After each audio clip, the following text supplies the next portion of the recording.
அனைவருக்கும் காலை வணக்கம் மற்றும் வாழ்த்துக்கள். தொடர்ந்து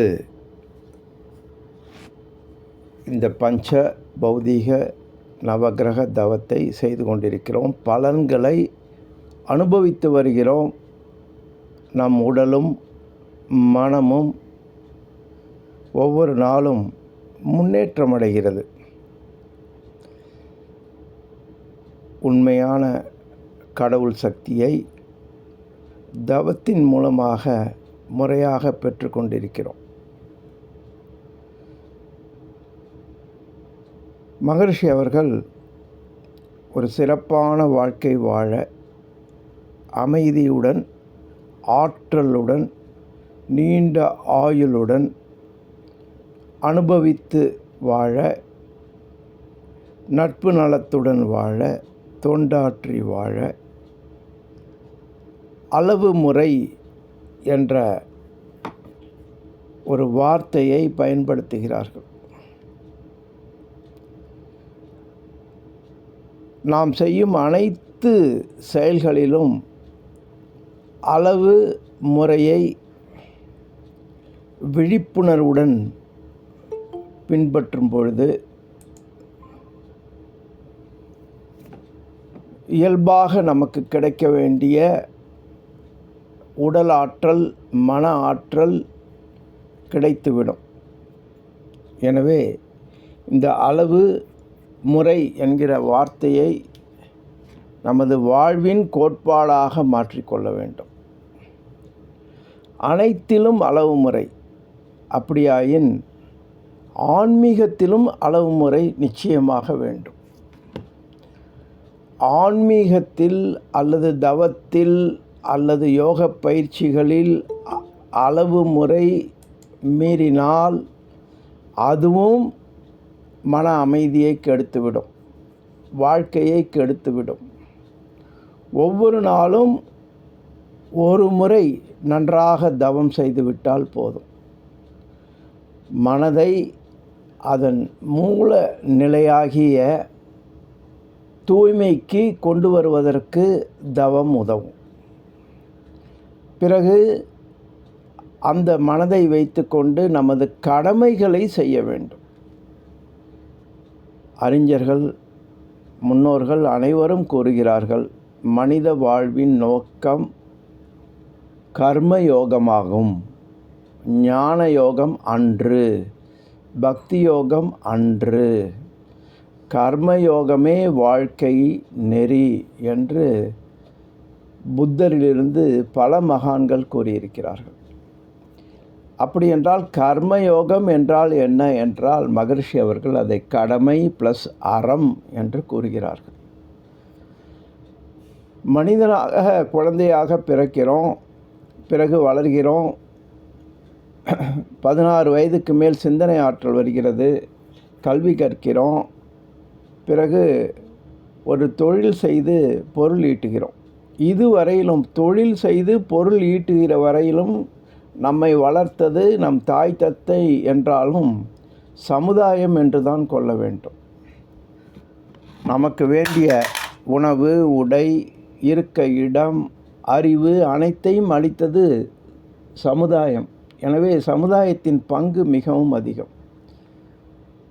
எனவே பொருள் ஈட்டத் தொடங்கியவுடன் நாம் நமது கடமைக்கு வந்துவிட வேண்டும். கடமை ப்ளஸ் அறம்.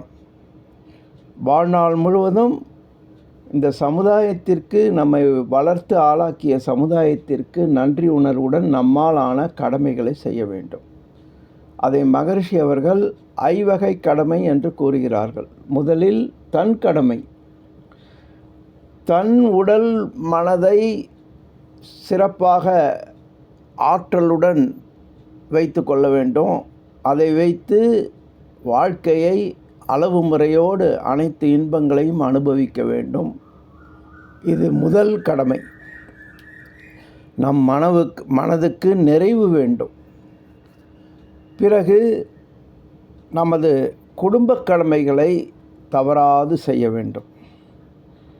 குடும்பத்தில் உள்ள உறுப்பினர்களுக்கு நம்மாலான உதவிகளை செய்து அவர்களும் இதுபோல நோய்கள் குறைந்து மன அமைதியுடன் மன மகிழ்ச்சியுடன் அனுபவித்து வாழ்வதற்கு உதவி செய்ய வேண்டும். பிறகு சுற்றம்,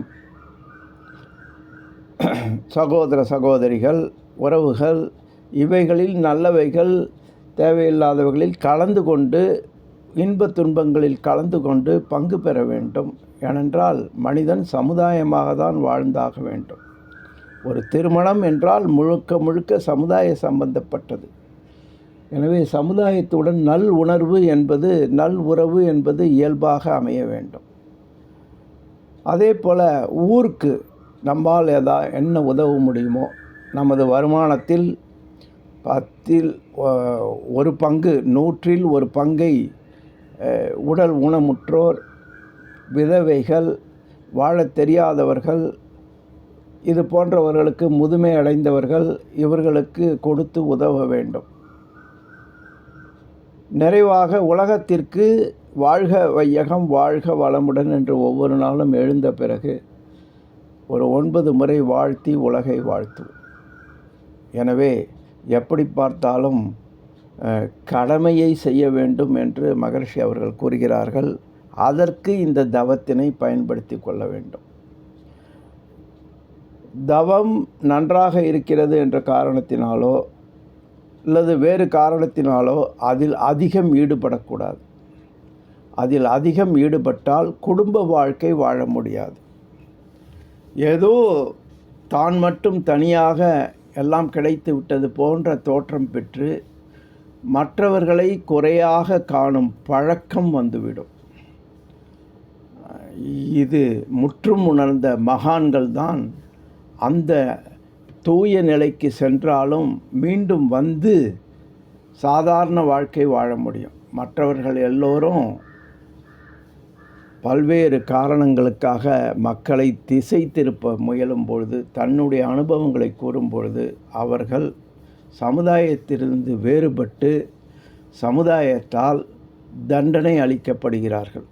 எனவே ஆன்மீகத்திலும் அளவு முறை, லௌகீகத்திலும் அளவு முறை, உணவில் அளவு முறை, உறக்கத்தில் அளவு முறை, எண்ணத்தில் அளவு முறை, உழைப்பில் அளவு முறை, உடல் உறவில் அளவு முறை என்று அனைத்திலும் இந்த அளவு முறை வார்த்தையை மாறாமல் பயன்படுத்தி வாழும் பொழுது வாழ்க்கை அமைதியாக நிறைவாக இருக்கும்.